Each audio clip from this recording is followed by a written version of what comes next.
New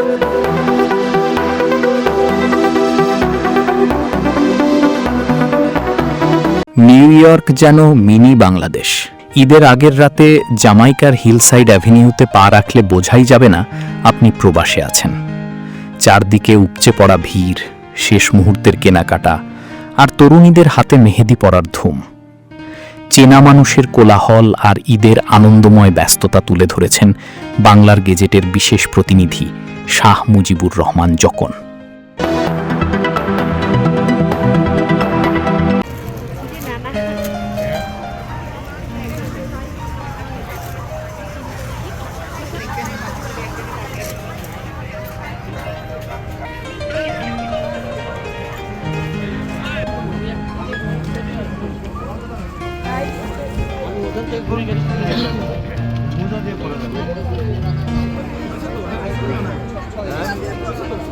summer এখন করতে পারবেন, এখন সামার আসে।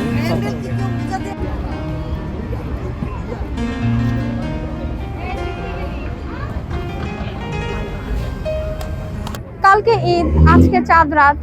সো এখানে মানে আমরা মেহেদি লাগাতে আসছি, এক্সাইটিং অনেক ফিল করতেছি বিকজ বাংলাদেশের একটা এনভায়রনমেন্ট আছে এখানে। আমরা তো এখানে new yorker, so busy time, busy life. তো এখানে যে একটা বাংলাদেশের যে সুন্দর একটা এনভায়রনমেন্ট ওনারা আমাদের যাচ্ছে, সো এইটা ফিল করার জন্যই এখানে আসা। আসল ভিড় শুরু হয় আর কি সন্ধ্যার পর থেকে মানে এখানে হাঁটার মতন অবস্থা থাকে না, এত ভিড় হয় মানুষের। প্রায় 2টা-3টা পর্যন্ত এরকম ভিড় থাকে। কেমন সাড়া পাচ্ছেন? এই তো আলহামদুলিল্লাহ ভালো। হ্যাঁ, জুতাগুলো আমাদের জুতাগুলো বাংলাদেশি জুতা তো চাহিদা আছে আল্লাহর রহমতে। ব্র্যান্ডের জুতা আনছি বাংলাদেশের, এগুলা মানে আল্লাহর রহমতে চলে। জামাইকা এখানে হিল সাইডে আমি টুপি ব্যবসা করতেছি, টুপি, মেহেন্দি, টুপি, জায়নামাজ, তারপরে আতর, সুরমা, এইগুলো বিক্রি করতেছি। ইনশাল্লাহ আমার টুপি সবচেয়ে বেশিরভাগ আমার টুপিগুলো চলতেছে, আর আতরগুলো চলতেছে, মেহেন্দিগুলো সবচেয়ে বেশি।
ঈদের আগের দিন জ্যামাইকায় আজকে শত শত হাজার হাজার তরুণ তরুণী এবং সকল বয়সের মানুষ আজকে এখানে এসে জমজমাট একটা আনন্দ উপভোগ করছেন। গভীর রাত পর্যন্ত কিন্তু জ্যামাইকায় এই বিশাল এই মানুষের সমাগম থাকবে। এছাড়াও পাশাপাশি জ্যাকসন হাইটেও কিন্তু একই অবস্থা। বাঙালিদের ঈদের আগের দিন অন্য ধরনের একটি আনন্দ উপভোগ শুরু হয়েছে এবং এর মধ্য দিয়ে আগামীকাল শুরু হবে পবিত্র ঈদুল আজহা। শাহ মুজিবুর রহমান জকন, জামাইকা, নিউ ইয়র্ক, যুক্তরাষ্ট্র।